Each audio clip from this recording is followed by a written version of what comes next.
Thank you, Chair, and welcome, Minister. I know the purpose of today's bill is to amend the National Oil Reserves Agency Act 2007 to facilitate the establishment of the Climate Action Fund on a statutory basis.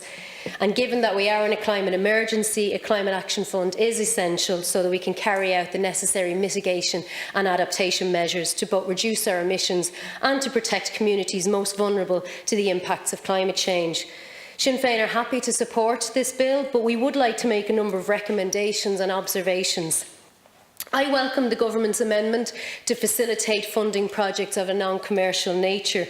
I would, however, encourage the Minister to ensure that project tenders, including those of an economic or commercial nature, would include social clauses.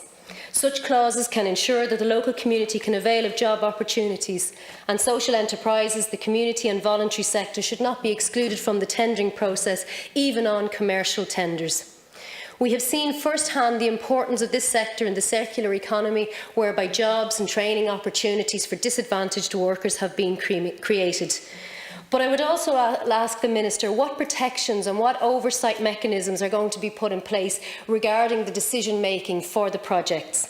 Because we cannot have a situation whereby ministers can have pet projects for their constituencies. We've seen the outrage at people who weren't appointed ministers that their constituency was let down. So how can we ensure that it's not going to be like the Lotto funds and other funds that ministers will allocate for their constituencies? I would also like to speak in favour of Senator Alice Mary Higgins' amendment on the scaling down of oil and gas in the future. In order to meet our Paris Agreement obligations, we have to decarbonise as rapidly as possible and shift away from the use of fossil fuels. And we've seen in the United States growing concern about the stranded assets of oil companies. Chief executives paying themselves out, as my colleague has said, handsome packages, before then a week later filing for bankruptcy without ensuring that the finances were there to restore the wells to their original state, and instead they leave citizens with the bill for cleaning up while methane continues to leak into the atmosphere. So can the Minister outline how Nora will ensure that the oil and gas companies in Ireland are adequately funded and have a cast iron ring-fenced fund to ensure that we are not left with a situation similar to that in the US? I would also like to flag some concerns I have regarding biofuels.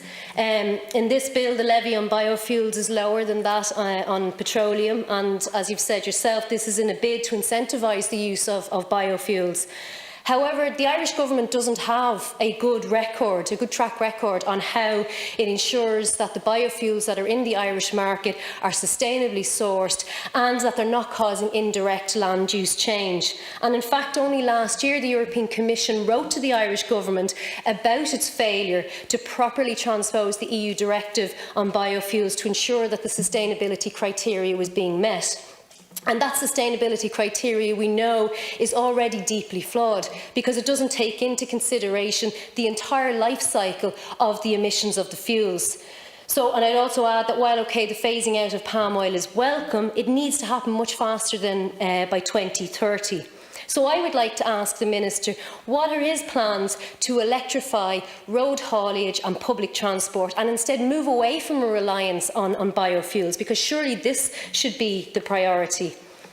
I also note that aviation fuel is exempt from the bill, and while I understand addressing this may be a matter for the EU, I would ask the Minister, will he pursue changes to this when he next meets with his European colleagues? I would also suggest to the Minister that in the absence of an aviation fuel tax, perhaps we would consider introducing some form of a tax on private jets.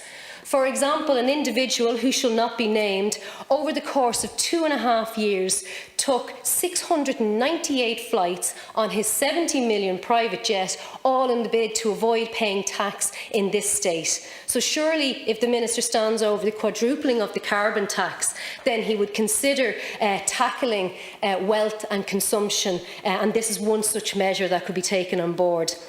Finally, I would like to ask the Minister about the financial future of this fund, because I note that the projected funding is 500 million with annual funding of at least 50 million per annum over 10 years. But if our long-term goal is in fact to rapidly reduce our reliance on oil and gas, then surely the amount raised in the levy will decrease accordingly.